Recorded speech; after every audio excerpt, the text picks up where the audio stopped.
purpose of this presentation is to help the university community understand about institutional accreditation that was signalled in the strategic plan.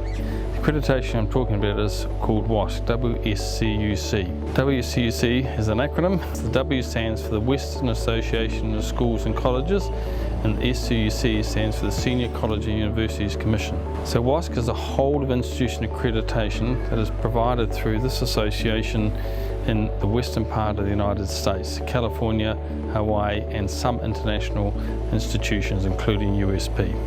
The reason USP is seeking WSCUC accreditation is to try and provide confidence to its stakeholders about the quality of its entire operation, not just about programs. So it's important to understand that institutional accreditation is quite different from program accreditation. Let me explain why that is the case.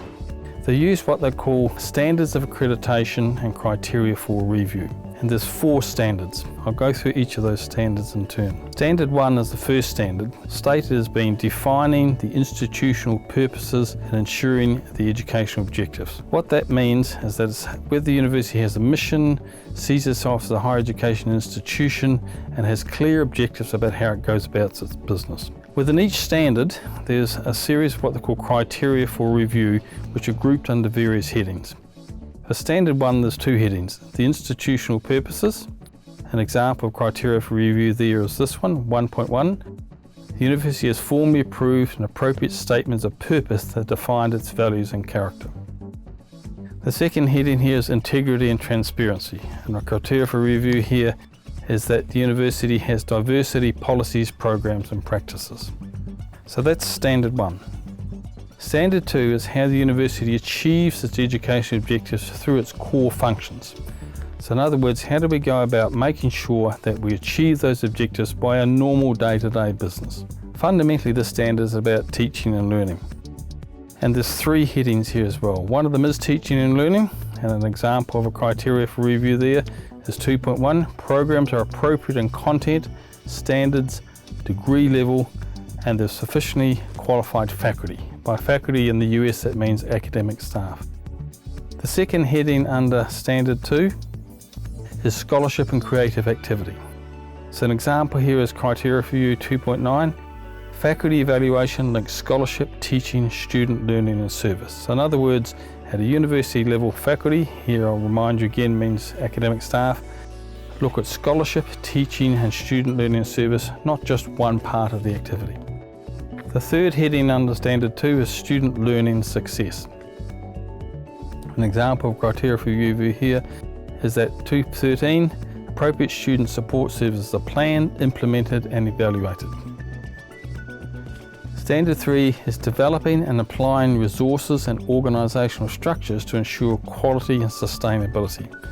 So in other words, once we've established our core activities and ensured that they meet the objectives of the institution, how do we then ensure we have systems in place to ensure we have sufficient resources to ensure a quality and sustainable program of delivery? Under Standard 3, there's some headings. Faculty and staff. This is academic and professional staff. An example here of a criteria for review is 3.2. Faculty and staff policies, practices and evaluation are well developed and applied. Another heading here is physical and information resources. And this here is looking at how the university manages its finances. So an example of the criteria for review here is 3.5. The facilities, services, information technology resources are sufficient and aligned with the objectives. And the third heading here is organisational structures and decision-making processes. A key feature of this here is that the WSCUC Commission want to ensure that staff own the curriculum, they call it. So the idea here is that the academic staff themselves, as experts in the areas of discipline such as chemistry, accountancy, law, are the people that drive the curriculum making decisions. So an example of criteria for review here is 3.7. Clear, consistent decision-making structures and processes, priority to sustain institutional capacity and educational effectiveness. So there's a feature here on educational effectiveness, which is how do we know that all of our business and activities are resulting in educational effectiveness, in other words, quality learning. Standard 4 is about quality. and it's stated as being creating an organisation committed to quality assurance, institutional learning and improvement. And there's two headings here.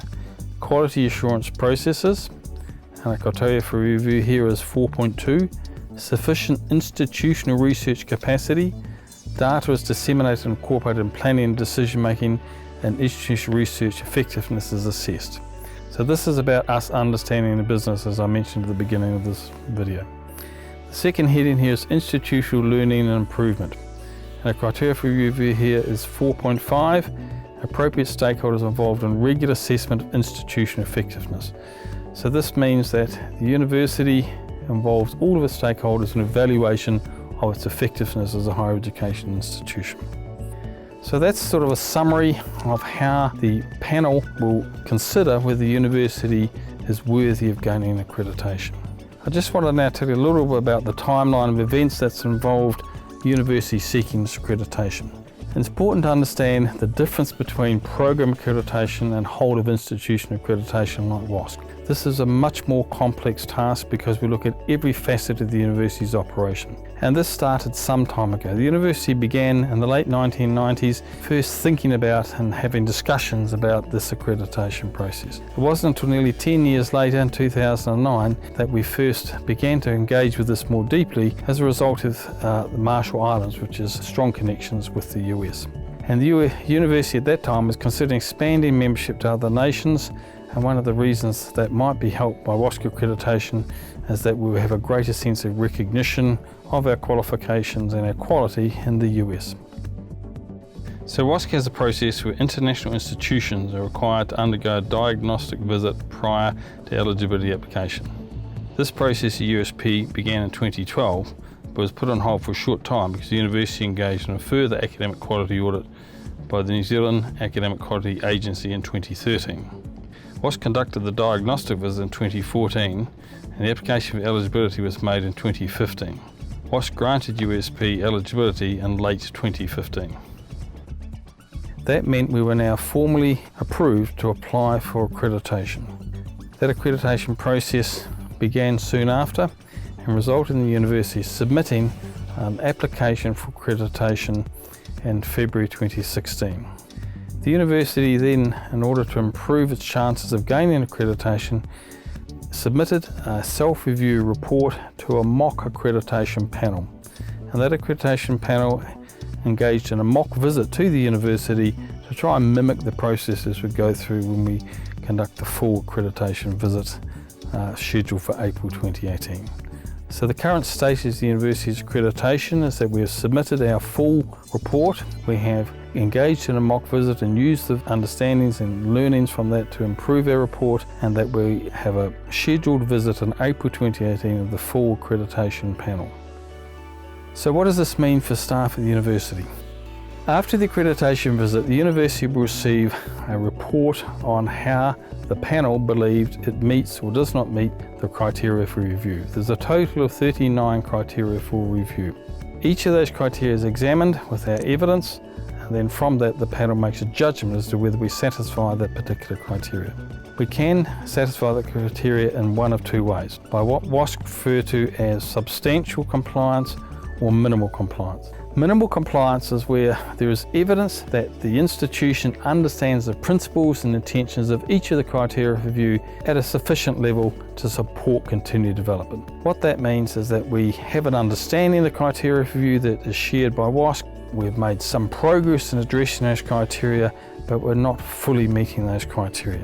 Commonly here at this level, then the key leaders, managers of the university and leadership positions, understand the concepts, but other levels of the organisation, such as the academic staff or professional staff, don't necessarily understand those criteria and don't understand what WSCUC is all about in a way that is consistent with the leaders' views.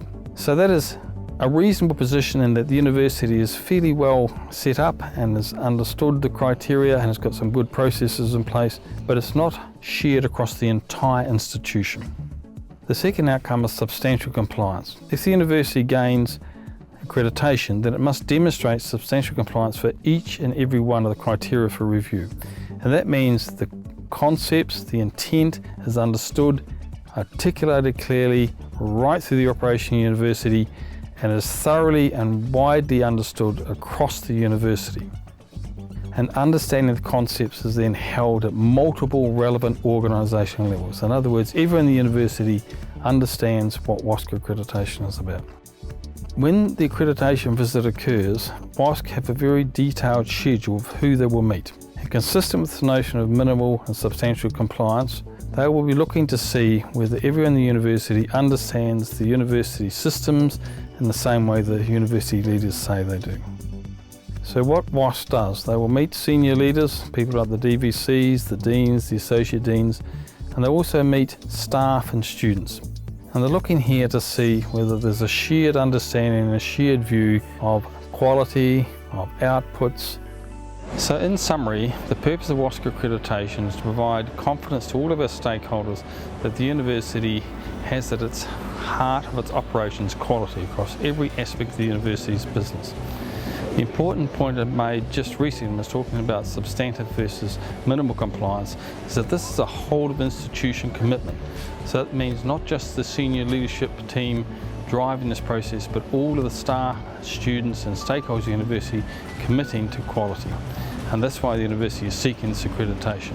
So we need the support of all the university community, staff, students and stakeholders to ensure that we do our best to achieve this accreditation. Thank you.